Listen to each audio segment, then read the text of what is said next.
Hello बच्चों, good morning. हम लोग अध्याय 6 लोकतांत्रिक अधिकार का अध्ययन कर रहे हैं। इसमें समानता का अधिकार एवं स्वतंत्रता का अधिकार बताया गया। अब शोषण के खिलाफ अधिकार का अध्ययन करेंगे। शोषण के खिलाफ अधिकार।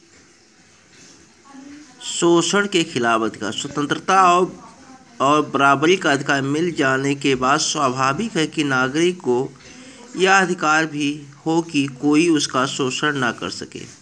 हमारे संविधान निर्माताओं ने इसे भी संविधान में लिखित रूप से दर्ज करने का फैसला किया ताकि कमजोर वर्गों का शोषण ना हो सके। संविधान ने खास तौर से 3 बुराइयों का जिक्र किया है। इनमें गैर कानूनी घोषित किया है। पहला, संविधान मनुष्य जात के अवैध व्यापार का निषेध करता है। आमतौर पर ऐसे धंधे का शिकार महिलाएं होती हैं जिनका अनैतिक कार्यों के लिए शोषण होता है। दूसरा, हमारा संविधान किसी किस्म के बेगार या जबरन काम लेने का निषेध करता है। बेगार प्रथा में मजदूरों को अपने मालिक के लिए मुफ्त या बहुत थोड़े से अनाज वगैरह के लिए जबरन काम करना पड़ता है। जब यही काम मजदूर को जीवन भर करना पड़ता है तो उसे बंधुआ मजदूरी कहते हैं। अब इसमें कह रहा शोषण के विरुद्ध, यानी किसी व्यक्ति का कोई भी व्यक्ति शारीरिक या मानसिक रूप से शोषण नहीं कर सकता है। इसमें जो लोग शारीरिक या मानसिक रूप से शोषण करेंगे उनके खिलाफ कार्रवाई की जाएगी।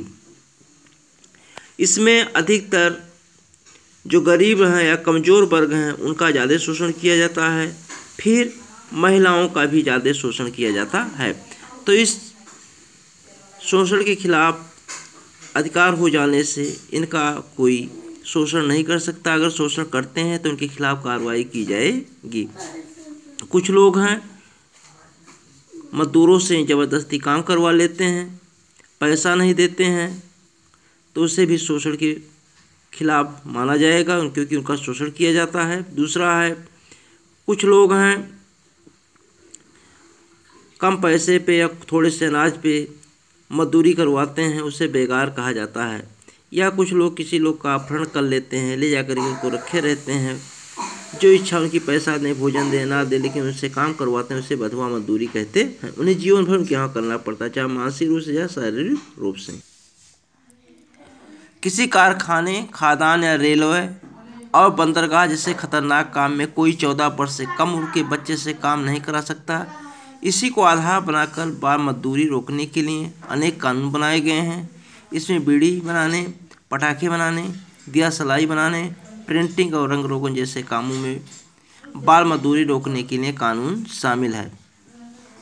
यानी जो 14 वर्ष से कम आयु के बच्चे हैं उनसे किसी कारखाने में या खादान में, रेलवे में, बंदरगाह या कोई खतरनाक स्थान है वहाँ पर उनसे काम नहीं कराया जाए। अगर कोई काम करवाते हैं तो बाल अपराध के अंतर्गत आता है, उनके खिलाफ कार्रवाई की जाएगी। इसके बाद आता है धार्मिक स्वतंत्रता का अधिकार।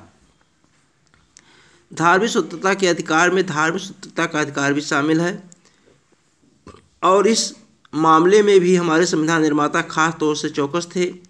उन्होंने स्वतंत्रता को स्पष्ट रूप से अलग दर्ज किया। आप अध्याय 3 में पढ़ चुके हैं कि भारत एक धर्मनिरपेक्ष देश है। विश्व के अन्य देशों के समान भारत में अधिकांश लोग अलग अलग धर्म को मानते हैं। कुछ लोग किसी भी धर्म को नहीं मानते। धर्मनिरपेक्षता इस सोच पर आधारित है कि शासन का काम व्यक्तियों के बीच मामलों को ही देखना है, व्यक्ति और ईश्वर के बीच के मामलों को नहीं। धर्मनिरपेक्ष शासन वह है जहाँ किसी भी धर्म को आधिकारिक धर्म की मान्यता नहीं होती। भारतीय धर्मनिरपेक्षता सभी धर्मों पर शासन का समभाव रखना शामिल है। यहाँ पर भारत में अनेक धर्म के हैं, अनेक जात के लोग हैं, अनेक धर्मों को मानते हैं। तो यहाँ पर भारत एक धर्मनिरपेक्ष राज्य देश है। यहाँ पर किसी धर्म को बढ़ावा नहीं दिया गया। यहाँ पर सभी धर्म एक समान हैं क्योंकि यहाँ पर व्यक्ति के मामलों को देखना, ना कि व्यक्ति और ईश्वर के मामलों को देखना है। इसलिए यहाँ पर किसी धर्म को बढ़ावा नहीं दिया जाता। सभी धर्म एक समान है। धर्म के मामले में शासन को सभी धर्मों से उदासीन और निरपेक्ष होना चाहिए। हर किसी को अपना धर्म मानने, उस पर आचरण करने और उसका प्रचार करने का अधिकार है। हर धार्मिक समूह या पक्ष को अपने धार्मिक कामकाज का प्रबंधन करने की आज़ादी है। किसी को झांसा दे करके या फरेब करके, लालच दे करके उसका धर्म परिवर्तन कराना एक कानूनन अपराध है। किसी को हम उसका धर्म परिवर्तन नहीं करा सकते हैं। उसकी इच्छा है, चाहे जिस देवी देवता को मान सकता है, चाहे जिस धर्म को मान सकता है। सब लोग स्वतंत्र हैं, यहाँ पर कोई किसी के ऊपर दबाव नहीं है। हाँ, दूसरा चीज़ है, ऐसा कुछ हमारे समाज में रीति रिवाज है या अंधविश्वास है जहाँ पर देवी देवता के नाम पे जानवरों का बलि चढ़ाया जाता है, ये भी रोक दिया गया है। दूसरा चीज़, कभी भी किसी धर्म को कम नहीं मानना चाहिए। सभी धर्म एक समान होते हैं। और कल धन्यवाद।